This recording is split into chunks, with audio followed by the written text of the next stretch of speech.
Hello বাচ্চারা, good morning.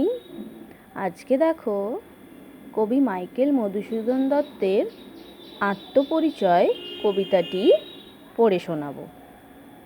দাঁড়াও পথিক বর, জন্ম যদি তব বঙ্গে, তিষ্ঠ ক্ষণকাল এ সমাধিস্থলে।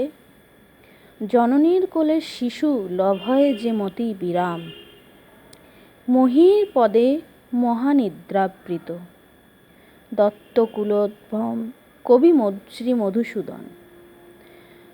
যশোরে সাগর দাঁড়ি কবতক্ষ তীরে, জন্মভূমি জন্মদাতা দত্ত মহামতি।